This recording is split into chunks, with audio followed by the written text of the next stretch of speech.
22 constitutions ont été déjà consulées en Haïti. Nous sommes des dévoreurs de constitutions et cela explique en très grande partie notre instabilité politique pratiquement permanente. Alors, la question était quel enjeu motiverait donc,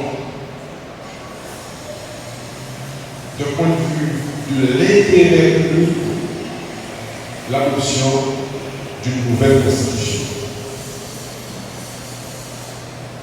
On pourrait par exemple considérer que la constitution ayant été violée, étant violée en permanence, c'est parce que la constitution serait inapplicable.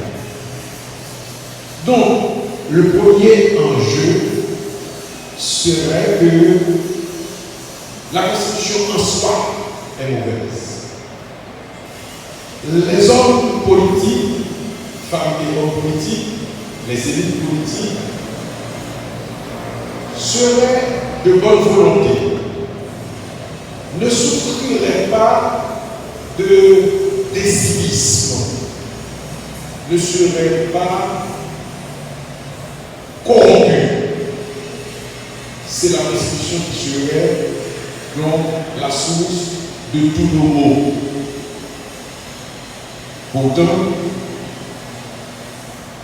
on peut presque aller à l'imitant pour découvrir des dizaines d'articles de la Constitution qui n'ont jamais été appliqués. Par exemple, on se plaît à parler du Conseil électoral permanent, Conseil électoral provisoire. Les deux sont CEP. Le Conseil électoral provisoire, le Conseil électoral permanent. Le Conseil électoral provisoire ne devait exister que le temps des premières élections démocratiques de ce pays après 1986. Mais jusqu'à aujourd'hui, nous continuons de parler de Conseil électoral provisoire. Il faut dire en toute vérité qu'il y a dans notre société un consensus général pour que notre constitution soit réformée. Pour ma part, je suis favorable aux amendements nécessaires, comme le prévoit la Constitution de 1987. C'est une démarche qui m'a intéressé, qui m'a impliqué toute la société. Il ne revient pas à un président qui a prêté serment sur la Constitution de la modifier, de la réformer ou de la changer en contournant les procédures prévues par cette Constitution. En effet, la procédure d'amendement de la Constitution constitue sa propre sécurité. On ne touche pas à une Constitution comme on veut.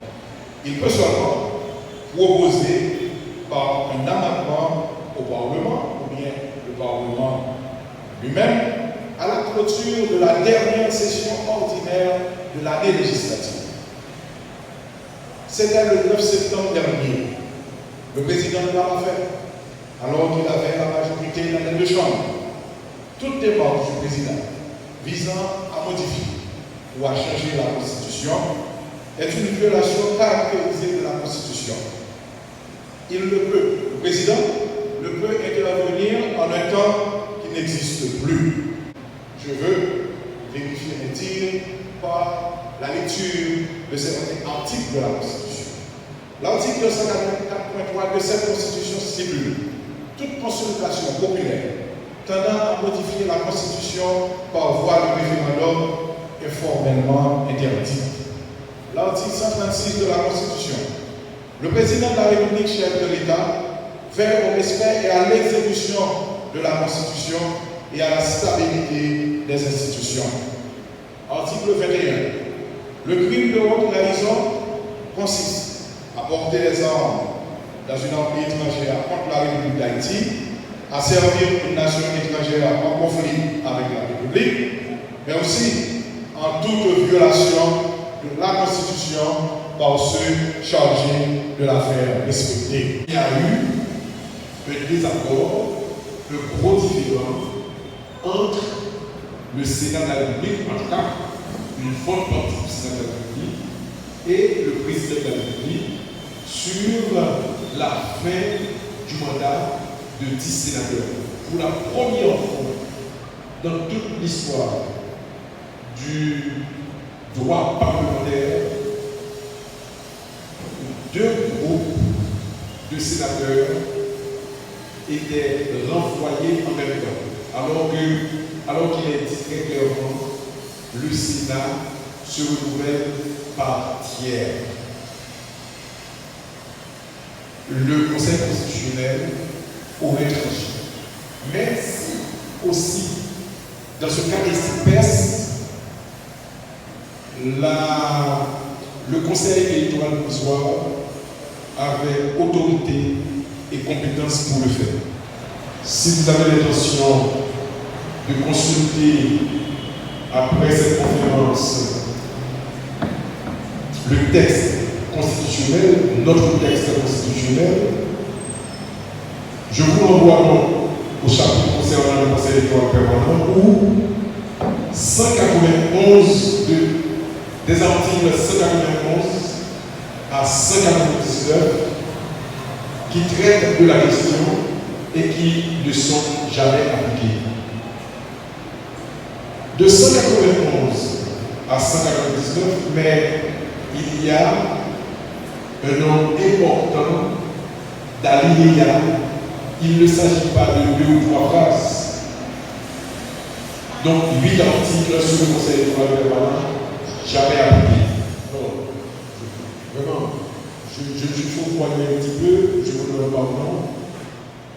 J'ai parlé de la commission de conciliation en citant le Conseil constitutionnel. Je vais essayer d'être le plus précis possible. Le Conseil constitutionnel se prononce sur la constitutionnalité ou l'inconstitutionnalité des lois. Une loi est prise, est votée par le Sénat et la Chambre des députés. Un groupe de la société civile fait une pétition, fait savoir que cette loi est inconstitutionnelle, ou le Conseil se saisit lui-même, et alors le texte est étudié par le Conseil et il décide en toute autorité constitutionnelle que cette loi est constitutionnelle ou inconstitutionnelle. Il se trouve que le Conseil constitutionnel n'existe toujours pas. Alors, la commission de conciliation, c'est elle qui tranche les différends entre les deux branches du législatif ou entre le législatif et l'exécutif, par exemple, dans le cas des 10 sénateurs qui ne peuvent pas remplir leur mission à cause tout simplement de la volonté dictatoriale de ce homme, le président de la République en l'occurrence. Et puis, vous vous rappelez comment vous étiez petit garçon, petite fille, lorsqu'en 2011, un organisme public de la régulation et du contrôle de qualité de l'enseignement supérieur et de la recherche scientifique devait voir le jour, mais finalement, discussion par-ci, discussion par-là, hésitation des uns, mais esprit retors des autres, l'organisme public chargé de la régulation et du contrôle de qualité de l'enseignement supérieur et de la recherche scientifique. Donc, organisme qui aurait eu rapport directement avec vous, sinon vous, du moins vos supérieurs hiérarchiques, vos dirigeants, doyens et donc corps professoral éventuellement, eh bien, n'a jamais vu le jour. C'est l'article 211 de la Constitution. Paresse intellectuelle, concentration des pouvoirs à Port-au-Prince contre l'application du chapitre des collectivités territoriales aussi de la décentralisation, les articles 61-90. Donc, tous ces articles, c'est l'aspect fondamental de la Constitution, avec donc la décentralisation. Je répète, de 61 à 90, ça devrait faire 29 articles qui ont été pris en compte que très partiellement sur précisément sur les collectivités territoriales, sur précisément les mairies. Sinon, les CASEC, ce sont des faire-valoir, les CASEC n'existent pas et il n'y a pas d'assemblée, n'est-ce pas, communale, encore moins d'assemblée départementale.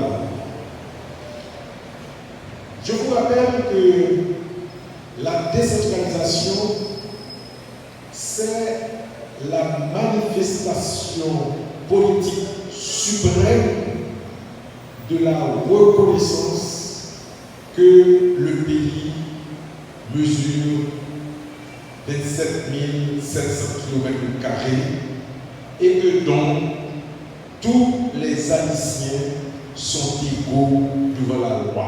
Maintenant, le sujet proposé vers un nouveau régime politique, enjeux et perspectives, est un sujet extrêmement intéressant, puisque cette constitution, depuis 1987, comme l'a souligné le sénateur Dumont, on a eu un amendement raté en 2010. Est-ce qu'on doit regarder cette constitution comme une question figée? Est-ce qu'on doit avoir un amendement? Et est-ce qu'on doit avoir une nouvelle constitution? Fondamentalement, la constitution n'est pas responsable des maux du pays. Le professeur Dumont l'a souligné. Est-ce que c'est la Constitution qui empêche que les professeurs maintenant reçoivent leur paie? Est-ce que c'est la Constitution qui empêche la production nationale? Non. La Constitution n'est pas responsable des maux du pays. Le vrai problème réside dans l'implémentation des prescrits et des règles. Si les règles ne sont pas appliquées, l'instabilité est créée. Je vais vous donner deux exemples sur cette question d'application de la Constitution. On vient de parler tout à l'heure de la formation de gouvernement. Mais lorsqu'on va former le gouvernement, dans la Constitution, il est dit que la majorité doit sortir des partis politiques. Et que fait le président? Le président ne consulte pas les partis politiques. Le président consulte les députés et les sénateurs. Et chaque député a une revendication, chaque député a un ministre, chaque député a un directeur général. Nous étions à la période 2006-2008, par expérience, ce n'était qu'à cette période que le président Préval avait consulté 6 partis politiques, c'était Fusion, OPL, et l'Espoir et d'autres partis, pour former son gouvernement. Mais habituellement, les présidents consultent les députés et sénateurs. Et à partir de ce moment, vous avez affaire à des députés qui ont des demandes, non seulement, je veux dire, le chantage, et on n'arrive pas à former un gouvernement d'après le proposé de la Constitution en l'article 158. La deuxième chose, aucun président ne veut mettre en place des institutions indépendantes. J'étais président de l'Assemblée. Et on avait convoqué l'Assemblée nationale pour former le Conseil électoral permanent et le Conseil constitutionnel. Mais le président a demandé à la majorité d'infirmer le quorum parce que le vote qui allait être fait n'allait pas donner les 3 membres à la majorité. Le président voulait les 9 membres qui se levaient.